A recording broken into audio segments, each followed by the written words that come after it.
one normal day. Just one normal day this transfer window. That is all I'm asking for. Nothing more, nothing less. Just one normal day. Fabrizio has come out and said that Reinders might be leaving City this season. And it's not the same case that he was tweeting about 9 days ago about him probably going to Nottingham Forest. This is a totally different issue.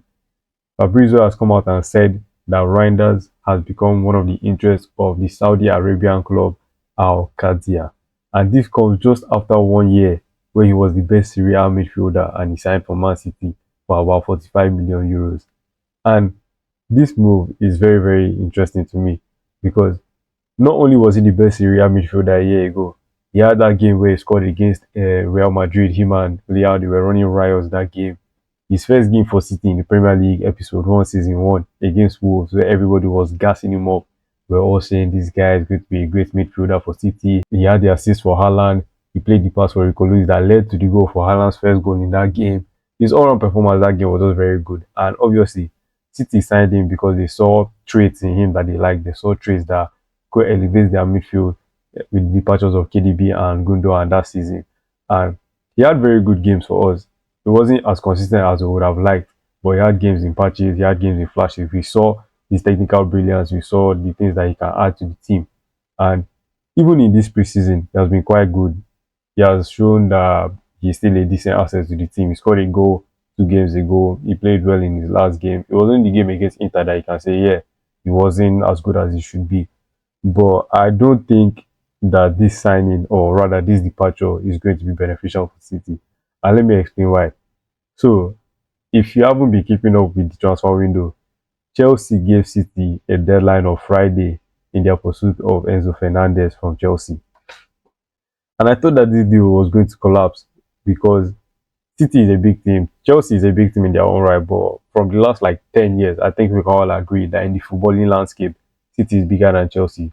So, from a fan's perspective, I was thinking that okay, City are going to be like, these guys are giving us a deadline, no way, where are they? Then we'll just end it from there. But from what we're seeing from all indications, Enzo Maresca is very, very sure of Enzo Fernandez's ability and he wants to bring him to the club. Obviously, he coached him on when he was in Chelsea and now he wants to bring him to Man City. But I'm not really a big fan of the whole Enzo and Reijnders situation. And why do I say so? We all know that Reijnders is not very good at attack. Last season, he completed just 10 tackles in the whole duration of the season, in the entire season, just 10 tackles. So we know that out of possession, Reijnders is not the best midfielder in the world. But why it doesn't make sense to bring those arguments up is because this season, we've already signed Anderson. We're still linked to Vardy. We still have Nico Gonzalez. So we already have people that can cover anything defensively that we need. And we saw that Reijnders is better when he's placed closer to the box. So I think it was just a case of misprofiling the player rather than him actually being a bad player for us. And another thing on this topic that I want to talk about. Recently, City reports have said that Donnarumma is going to be held in possession. That's the plan that Enzo Maresca has for him because obviously James Trafford left, even though he's the one that is better on the ball, and Donnarumma is the superior shotstopper. So Maresca, even though that's his way of playing, he has been able to overlook Donnarumma's deficiency on the ball, and he said they are going to be helping him in possession, whatever that means. So what I'm asking myself now is that okay, you have Donnarumma, fine and good, he's the first choice goalkeeper. You can't really say Ryan that is a first choice player for us right now. You said that this player in your team, you're going to put a system around him that is going to help his deficiency. Why can't you do the same for Reinders? That is what I want to know. So instead of selling Reinders, I'm more or less ruining the rest of his career because I don't know why this guy will be going to Saudi at the age of just 28.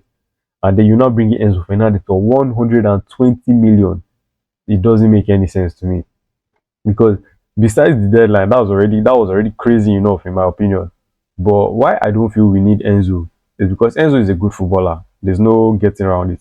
People might not like Enzo, but at the end of the day, this guy is still a top footballer. But the traits that Enzo is going to bring, they are not traits that Reinders doesn't already give us, in my opinion. Both of them are box-to-box midfielders. Enzo, if you describe Enzo, the best way to describe him is as a box crusher. I think we can all agree. So, I don't think selling Reinders to facilitate a move for Enzo makes any sense because Reinders' deficiencies are out of possession. I can't really say Enzo is the best when it comes to tackling or of winning the ball back.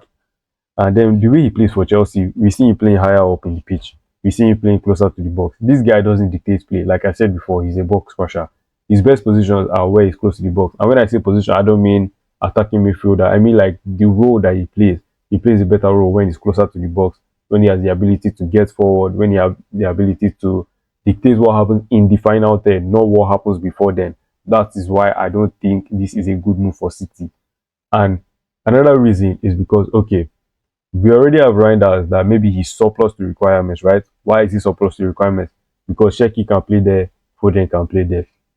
If you remove Reijnders and you put Enzo Fernandez in, you're going to get the same thing. Because Enzo isn't better than either of them as attacking midfielders. He's not a better 10 than them. So not only is he going to be the least technical player there, he's going to be the least likely to get goals. Because even in Foden's worst season, he still scored more goals than Enzo. Sheki can still get more goals than Enzo. So you're going to have a guy that isn't that great at dictating play. He's not the best option for the attacking midfield position. He isn't that great at winning the ball back either. And on top of everything, you're going to be spending 120 million. It doesn't make sense now. Like just raising it. The whole logistics of it, it doesn't really add up to me. And I made a video earlier about Premier League stars, players and one manager that have the most pressure to perform next season. I think if Enzo Fernandez comes to City next season, he's going to be right at the top of that list. And Enzo Maresca was first on that list. And if he joins by bringing his namesake, by bringing his boy from Chelsea to the team, I think he's even going to have more pressure on him. But anyway, guys, those are my thoughts on the Reijnders move. Those are my thoughts on Enzo coming to City. Let me know what you guys think in the description. We've already hit 100 subscribers, so thank you guys for that. I really appreciate it. But don't forget to like, share, subscribe, all that nice stuff. And I'll see you in the next video. Peace.